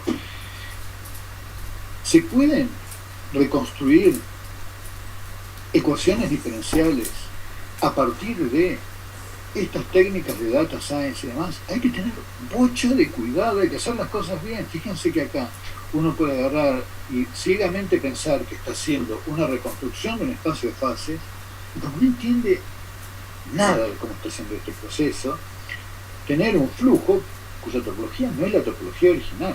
Entonces anda a saber qué ecuaciones te da un sistema que está regido por, digamos, que te reconstruye este flujo que está acá. Hay un montón de cosas para hacer con cuidado. Pero una cosa que a mí me copa mucho de esto, pero mucho, y estoy bastante interesado, es que es muy fácil extender esta idea, no solamente a escalares, sino a películas, a movies, a videos y demás. Por ejemplo, esta es otra cosa que nosotros hacemos en el lado, yo creo que se las conté alguna vez. Este es como medio un trabajo centrado, no haber hecho un modelo dinámico sencillo que genere sonidos realistas para estos animalitos. Entonces, yo creo que se los conté, estos son labios que se mueven, que están en la juntura acá entre los bronquios y la tráquea, que tienen como dos modos, un modo lateral y un modo tipo ondulatorio. Hay una restitución lineal de los labios, que son materiales elásticos, ¿no? Son como las cuerdas vocales, y yo, cuando hago la cuenta hidrodinámica de cuál es la presión media entre los labios cuando pasa un chorro de aire, uno saca la cuenta de cuánto vale y es esto que está acá. Entonces hay dos parámetros que son la tensión de los labios y la presión, que son los parámetros del problema, y como les dije en su momento, hacer una sílaba es meterse en la zona donde hay oscilaciones y salir de la zona de donde hay oscilaciones cuando quieren que el tipo se quede calladito. Entonces en cada sílaba uno se metió en una zona donde hay oscilaciones, en espacio y parámetros, y en este caso particular, como uno se metió en las zonas donde las bifurcaciones son las correctas, para zonas tonales donde hay Hof, en las zonas donde hay más contenido armónico en cada modo en ciclo límite, se generan sonidos realistas. Pero nosotros hasta ahora siempre habíamos podido medir la presión de los sacos aéreos y la tensión muscular. O sea, nosotros podemos agarrar y poner en estos unos musculitos que hay por acá, que son los que controlan la tensión de esto, unos microelectrodos para medir la tensión de esto y medir la presión de los sacos aéreos y generar esto. Pero lo que nunca habíamos podido medir es el movimiento posta de estos labios, cuyo contenido espectral es el responsable de las características acústicas del sonido, ¿no? Entonces, bueno, pero entonces lo que ocurrió es que un amigo mío, que es un Elemans, que es un holandés que trabaja en Dinamarca, pudo medir esto. Déjenme ver si les puedo mostrar la peli. Esto yo no sé si me va a salir. Ténganme un segundito de paciencia, porque la verdad que la peli va a la pena.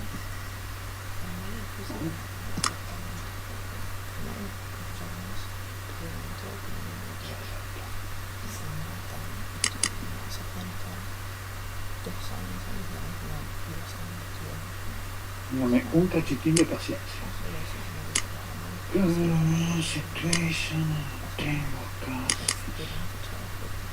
ver. Bueno, yo no sé si esto va a salir, pero vamos a intentarlo.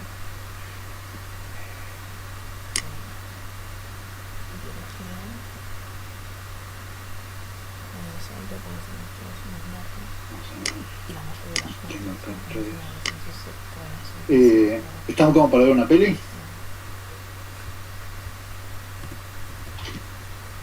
Sí, se ve. Bueno. Entonces, lo que van a ver acá es una simulación y una filmación de, en el caso de una especie que es paloma, digamos, mientras genera el sonido, el movimiento labial. Entonces, fíjense, en la derecha es la peli. Lo que tengo ahí son las oscilaciones. Entonces, yo quiero dilucidar cuál es el movimiento y cuáles son las ecuaciones diferenciales que rigen la dinámica de ese comportamiento de la derecha.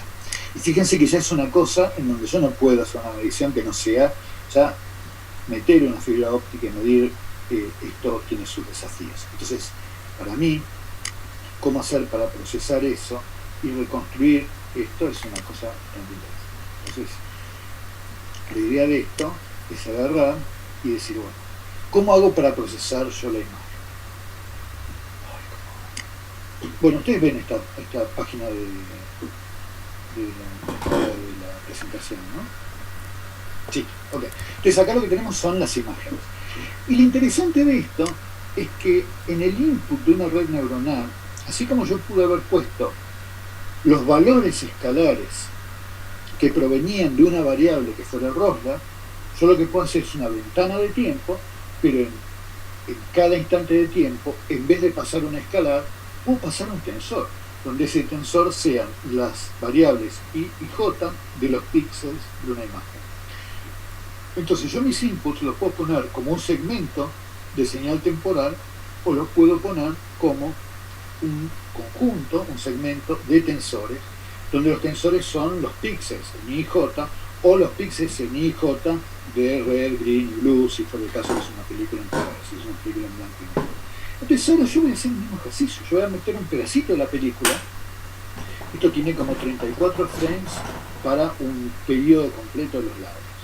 Te voy a poner de a 10 instancias temporales, de a 10 frames, o sea, agarro la película, la parto en JPGs, en pequeñas imágenes, y voy a meter 10 de esas, ¿okay? 10 de esas, o sea, 10 tensores acá, en una capa, con una cantidad de neuronas a dilucidar con eso. Y voy a tratar de comprimirla. Si es verdad que esto es una oscilación, yo podría tener esto de no tener pérdida de información en dimensiones realmente bajas, 2, 3 dimensiones, porque yo tendría un espacio de fase de dimensión lógica. Si yo hago eso y pido que el input sea igual al output, fíjense cómo aparece un hermoso ciclo límite. En esta película que yo utilicé son 3 o 4 oscilaciones completas, pero acá lo que aparece es un ciclo límite súper recontra repetido. Entonces, en el programa este de agarrar y escribir las ecuaciones diferenciales que satisface esto, ahora el desafío es escribir el sistema dinámico sabiendo que hay un espacio de fases donde la dinámica es esta. Fíjense que esta dinámica, bueno, ahora no vamos a analizar esto en súper cuidado, pero tiene todas las características de un critical slowdown, es decir, todo esto que uno ve en una bifurcación de saber nodo en ciclo límite, o sea, la manera en la que se queda cerca de una zona es distinta que esta. Entonces ahora cuando veamos en una próxima clase el método SYNDIC, vamos a sacar ecuaciones diferenciales a partir de soluciones en espacio de fases, vamos a ver que habiendo tenido una buena representación en el espacio de fase, esto es bastante sencillo. ¿Es la única manera de sacar ecuaciones diferenciales y la cantidad de modos que están activos a partir de una película? Definitivamente no.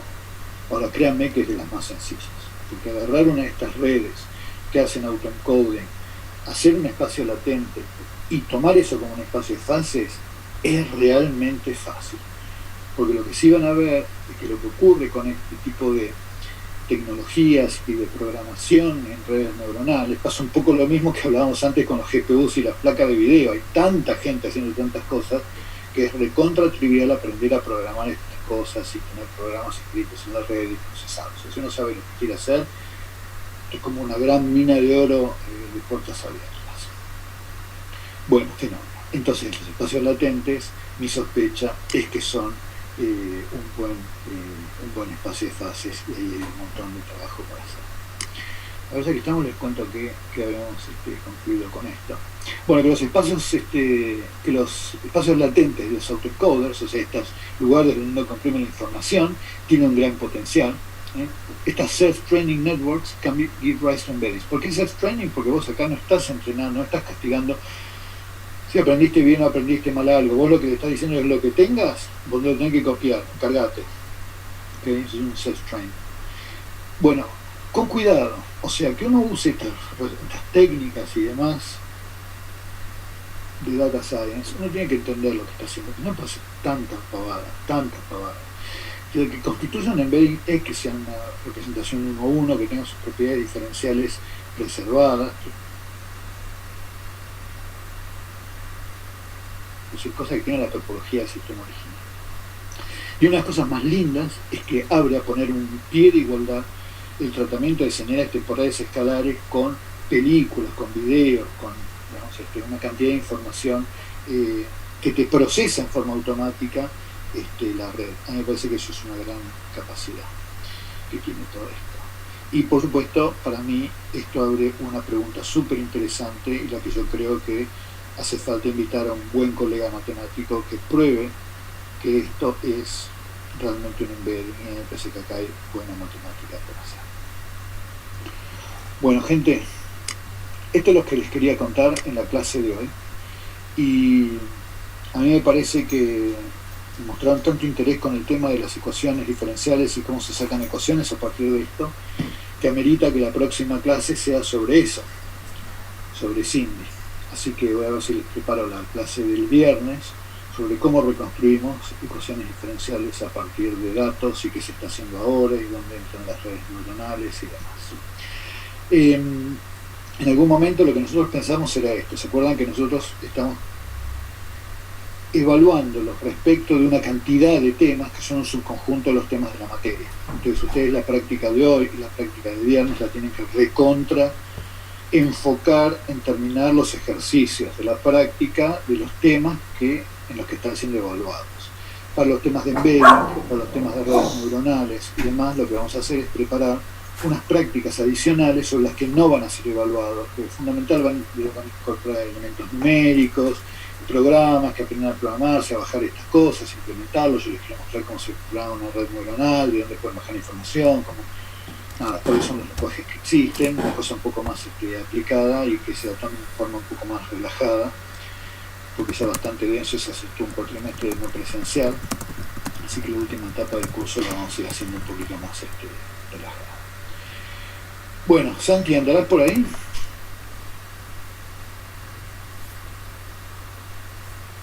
Sí, yo pienso lo mismo. Sí, yo pienso que se aprende más impresión que comprensión, pero bueno, uno vive en un sistema y tiene que hacer lo que tiene que hacer. Pero yo creo que sin impresión se aprende más. Em, Santi, Juan, Facu, ¿alguien anda por ahí?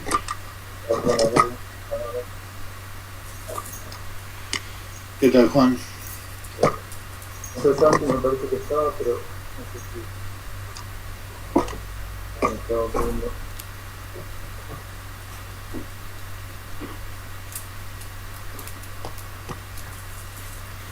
Tenemos a los ayudantes atragantándose la media luna, me parece.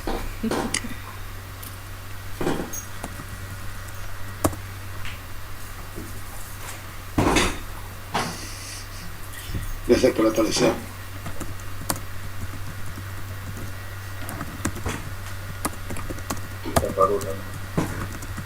Sí, yo estoy acá. Buenísimo. Pero Juan está a cargo, si me sorprende, así que la responsabilidad es suya. Te dejaron en banda. ¿Qué iban a hacer hoy? ¿Te acordás? Consultas. Ah, hoy es consulta. Sí. Bueno, buenísimo. No estamos para consultas, digo, si quieren tomar un recreo, pero ya estamos. Bueno, bárbaro. Buenas. Porque apareció el Acá estoy. Apareció el Big Boss. ¿Cómo andan? Bien, mira cómo te hago host sin que me lo pidas y cómo dejo de grabar. ¿Viste cómo Muy bien. me llevó solamente un cuatrimestre aprender? Ya debería Bueno, decir. ya todo aceitado para el segundo. ¿Qué?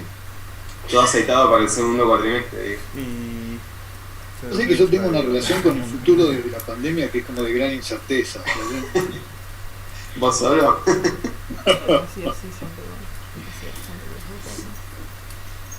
Sí, Pero vamos a empezar ¿de nada. host? Sí, no, yo estoy harto de la virtualidad. La verdad que estoy hasta la coronilla. Estoy re podrido en la virtualidad. Y eso que, nada, no me puedo quejar, pero. Ah, ya está. Estoy harto. Creo que estamos todos igual, Gabo. Sí. Che, ¿cómo van a hacer, Santi? ¿Cómo van la gente con las prácticas? Si van a hacer breakout rooms, biología y física ya se pusieron a tono, están. ¿Cómo En principio, esa es la pregunta que yo siempre hago al principio de la práctica, para ver cómo viene. Y hoy va a ser, o sea, esta semana es como medio de consultas y repaso para... Mira, se dice que siempre todavía no le he usado. Entonces vamos a hacer consultas para que de las guías y también si como espacio de si hay alguien que esté muy trabado o trabade, mejor dicho, en las entregas, que puedan consultar y a ver si les ayudamos para que se destraben. Sí, estoy un poco impresionado con lo que están comentando Martín, Alejandro, Federico, porque José, yo, digamos, me imagino, porque José tiene muchas responsabilidades en la facultad y en su grupo de investigación y demás, pero por ejemplo, Enzo, Federico, Martín, Alejandro, wow, Germán, un montón de gente y además que participan un montón por temas laborales. Re interesante. Y bueno, capaz que una de las lecciones de es que algunas alternativas virtuales habría que preservar anyway, qué sé yo. Sí, yo creo que la virtualidad vino para quedarse un poco. Sí. Bueno, mi experiencia con esto, o sea, en lo personal, para dar clase y demás, es que yo sentí que había una gran respuesta de la gente. Sí, de acceso a gente que de otra forma no podría, y yo no sentí para nada, está bien que ustedes, porque los tenía todos ustedes, pero yo no sentí para nada que esto fuera al contrario, yo pienso que hay mucha gente que pregunta por el chat, interrumpe y demás, que en clases presenciales capaz que no lo hubieran hecho. Sí, igual también lo que tiene bueno esto de ir grabándolas es que todo el material está, ¿no? Tenemos todo el curso disponible ya, con todas las clases, todas ordenaditas en la sección de cronograma de la página. Salvo el día viernes, clase, como día clase. siempre me reta Santi para los demás, o sea, yo no hubiera guardado ninguna, pero Santi me reta todos los días después de la práctica y me va siguiendo hasta que la subo. Por ejemplo, el viernes no la subí todavía. Sí, lo malo de Sí. no es porque descansás en... Qué buena onda. Sí, Bueno, sí. me alegra un montón. Yo, la verdad que toda la respuesta de la gente, o sea, por ejemplo, ahora tenemos 41 personas. Son más o menos los que empezamos, o sea, un poco menos, pero no sí, mucho menos. No mucho menos. Y son 10 personas más de las que se habían anotado Sí. en la presencialidad. Así que... Sí. No, pero me parece que valió la pena. No, estuvo bueno. O sea, lo hemos disfrutado porque me parece que todo el mundo lo respondió y lo agarró. Nosotros nos sentimos todos lo que nos estamos siempre muy acompañados, ustedes respondiendo bien y más, así que es un gusto. La verdad que es un gusto. Es más laburo, pero es un gusto. Bueno, buenísimo. Che, los dejo laburando. Aprovechen, por favor. Tienen unas ayudantes de contra primera. Sáquenle jugo, porque la verdad es que un montón. Y bueno, yo después lo que nunca más hice, porque en la primera reunión que hicimos una reunión así, una consulta extra, conmigo un poquito de gente, me pareció como que no era una instancia que se quería aprovechar, o que no, pero si alguno de ustedes también quisiera tener una sala de consulta o algo conmigo, métanle para adelante. Lo que después vamos a tener que resolver, que podemos conversarlo, es cómo hacer el tema de los finales, porque los parciales los tenemos resueltos, es la entrega de esto. Y ahora vieron que está la posibilidad de hacer los finales en el espacio de la virtualidad, no hace falta que sea presencial. Entonces yo lo que diría es que si alguno de ustedes quisiera sacarse de encima el tema del final y quieren coordinar un final, o sea, la gente de posgrado es más fácil porque también tienen que hacer una especie de monografía, un ensayito, pero para hacer la evaluación como un final, si ustedes no quieren esperar a la presencialidad y quieren aprovechar ahora, yo lo que diría es que en el caso de los graduados, o sea, los que están haciendo el posgrado, hacen un ensayo y me lo cuentan. En el marco de contármelo salen los temas de la materia. O sea, la idea es que los que están haciendo la materia del doctorado me cuentan el ensayo y el ensayo sale. O sea, sí, es una bifurcación, pero es una bifurcación. O sea, uno orienta de alguna manera la conversación como para que se entienda que cursaron la materia. Y por si después preguntan, Gabo, ¿el ensayo es tipo tema libre o que elijan de la lista de papers que hay en la página? Mira, como fue en alguna otra cursada. Claro, el asunto es así. Si alguien tiene en su investigación un uso de alguno de los temas de la materia, o piensa que hay algún paper que quisiera haber estudiado y que por no haber tenido la materia se le hacía más difícil, pero por tener el lenguaje de la materia se le hace un poquito más accesible y demás, está libre de elegir ese tema o ese trabajo. O sea, alguien que trabaja en láseres tiene 10.000 millones de papers como para elegir, o si trabajan en fluidos, o si trabajan en astrofísica o en plasma. Cualquiera de esa gente no tiene ningún problema como para decir, bueno, ya hay un paper que me hubiera gustado leer, pero me da un poco de fiaca porque no tenía algunas de las herramientas, pero se vincula con esto, con violencia, con complejidad, con caracterización, o yo lo analizaría desde este punto de vista. Parece que lo pueden hacer. Los que no, tienen una lista enorme de papers en la materia que coleccionamos la vez pasada y pueden elegir de ahí los que más les gusten. Es en la sección de papers históricos que está en la página, chicos. Exactamente.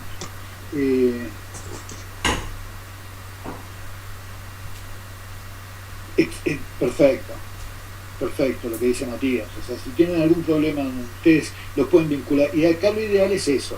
La idea es que tengan algún paper donde, ya sabes, por el análisis o por estar discutiendo la materia o por algún ejemplo particular, lo pueden vincular porque la idea de este es que opere como una especie de final, o sea, que se note que por haber cursado la materia leen distinto un paper, analizan distinto un tema. Entonces, si es algún tema que tienen ustedes preferencias o cercanías, lo eligen. Si no, eligen de ese, digamos, de esa colección que está, la que les decía Santi. No, después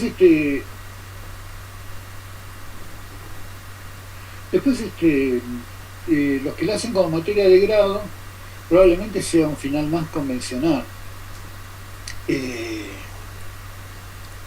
Yo les voy a confesar una cosa, a mí tomar finales es de toda la parte de docencia que me encanta, mira, llevo 1000 años haciéndolo, es la parte que más me aburre. Entonces yo no te voy a decir que los estudiantes de grado hagan un trabajo en vez de un final, pero yo te puedo asegurar lo siguiente: si vos venís y decís, a mí me gustaría hablar de tal cosa, y me contás una historia entretenida, yo me voy a enganchar, porque a mí escuchar por 25ª vez lo que es una divulgación de Hobbes no es una vocación en mi vida. Entonces, si alguien tiene alguna idea más interesante para entretenerme, yo no me niego para nada, ¿ok? Dentro de las cosas de la materia, ¿no? Porque dentro de las cosas de la materia, exactamente. Dentro de las cosas de la materia, si alguien tiene... Sí. Bueno, genial. Y entonces ahí alguien preguntaba además si esto del ensayo era, o sea, es además del final, ¿no? O sea, es como, si quieren, es como un requisito para el final en los de posgrado, ¿es así, Gabo? Mira, el posgrado, yo lo que digo es esto: es una conversación basada en el ensayo. Entonces, perfecto. yo, por supuesto, la conversación basada en el ensayo, ahora me dio miedo, no se esclava de sus palabras. Agustín me va a gustar. No, yo lo que digo es esto: el ensayo tiene que ser una cosa que se note que es un final de dinámica, tiene que haber algún concepto, alguna idea, tienen que revisitarlo de alguna manera que se note que es un final, que estamos hablando de los temas de la materia. Y preguntaban si lo hacían tipo informe o tipo charla. La verdad que tipo informe siempre es más lindo, que quede algo tipo informe para evaluar. Ahora sí, para conversarlo, lo que me quiere mostrar es el Word, o quieren preparar una charla, eso es lo mismo. Bien. Lo que sí podríamos hacer es elegir por ahí una semana, en la última semana de clase, como para que quienes se quieran sacar de encima todo esto. Bárbaro. Ahora, una revista, yo soy editor de una revista que le dedicó un número a los modelitos, no me reía lo que decía Alejandro. Yo soy editor de una revista que tuvo la pésima idea de sacar un número especial sobre el modelo de COVID, y nos pusieron a 3 editores a manejar eso y nos llenaron el correo de modelitos. Yo creo que si escucho otra vez, leo la primera vez en esos modelitos. Entonces ahora de otra revista me pidieron un editorial sobre el problema del modelado en pleno del COVID y demás, y escribí una cosa medio lapidaria que tal vez cuando termine la materia se las pasa. Así que el tema de modelitos, y ustedes sí pueden escribir cualquier modelito, inclusive los de epidemiología y tal cosa, ustedes están habilitados para cualquier cosa. Pero con mis colegas tengo menos paciencia. Sí, bueno, gente, un gusto como siempre. Santi, los dejo y Dale. nos vemos el viernes. Sí. Dale. Chao, gente.